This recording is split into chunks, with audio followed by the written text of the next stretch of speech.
इस बार माघ मास के कृष्ण पक्ष की एकादशी कब रहेगी? एकादशी का व्रत आपको कब से कब तक करना चाहिए?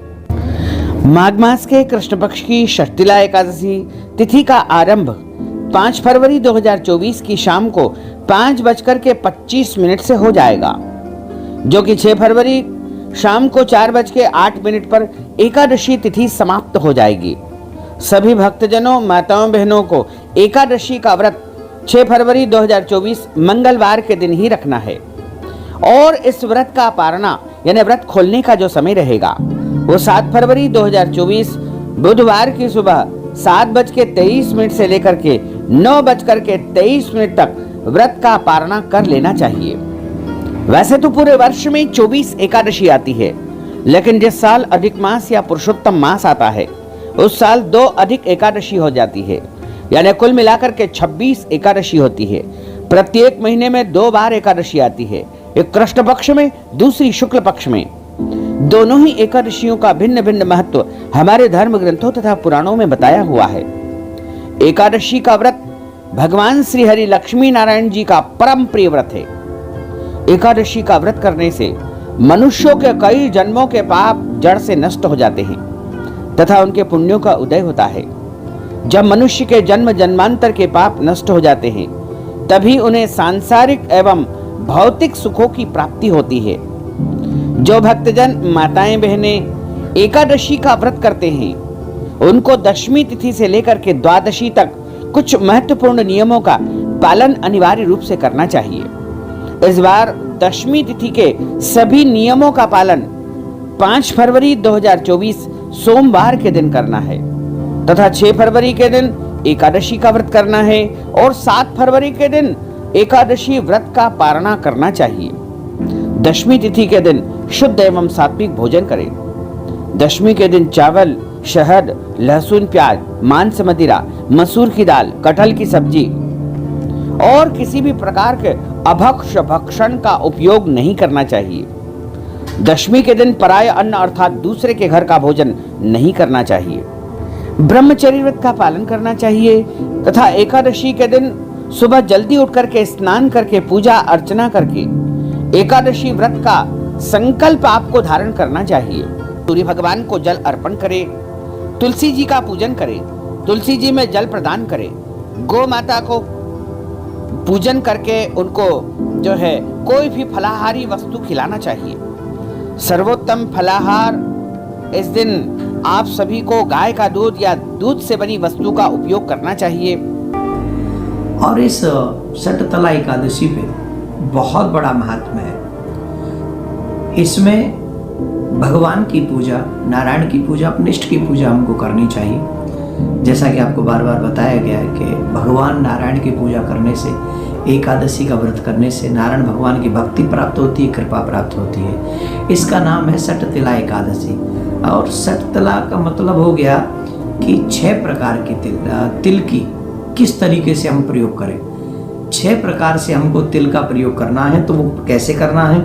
पहले जब हम स्नान करें तो तिल डालकर उस जल में थोड़े बहुत तिल डाल लें, फिर उससे स्नान करें। दूसरा, अगर पिसे हुए तिल हैं तो उसका उबटन हम लोग अपने अंग पर लगा लें। स्नान के बाद हम लोग तिल का हवन करें। उसके बाद जल में थोड़ा सा तिल डाल लें, उस जल को हम पान करें। फिर तिल का दान करें और फिर कोई भी मिठाई अगर उस दिन आप बनाते हैं तो तिल की मिठाई बनाकर, तिल मिठाई में तिल डालकर उसी का नारायण को भोग लगाएं और उसी को फिर ग्रहण करें। इसका नाम है षटतिला एकादशी।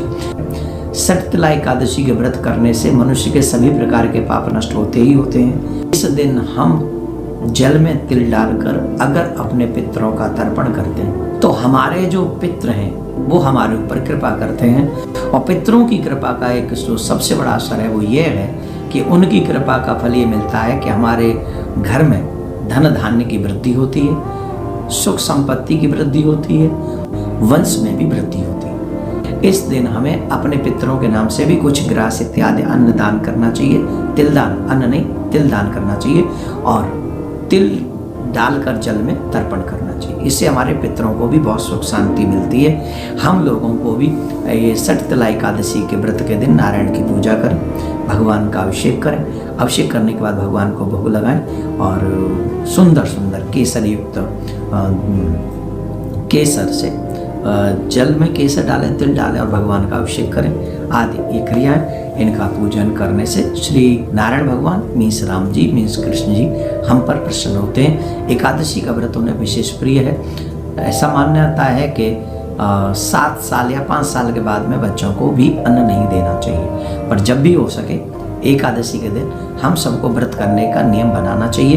वृद्ध अवस्था, कोई बीमारी ना हो, कोई रोग ना हो, तो हमें एकादशी का व्रत अवश्य करना चाहिए। एकादशी के पारायण का समय मैं बता दूं, हमको सूर्योदय के बाद 6:31 से लेकर 9:25 तक हम पारायण कर सकते हैं। झूठ न बोले, क्रोध न करे, लड़ाई झगड़ा एवं वाद विवाद इस दिन बिल्कुल न करें।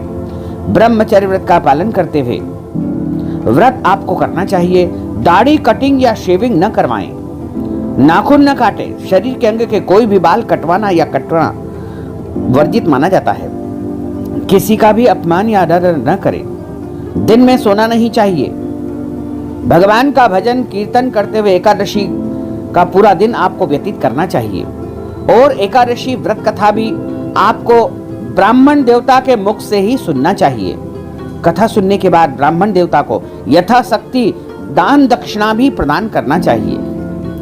और एकादशी का व्रत सुबह से लेकर के यानी एकादशी के ब्रह्म मुहूर्त से 6 तारीख के ब्रह्म मुहूर्त से व्रत आपको शुरू करना है, जो कि अगले दिन ही समाप्त होगा।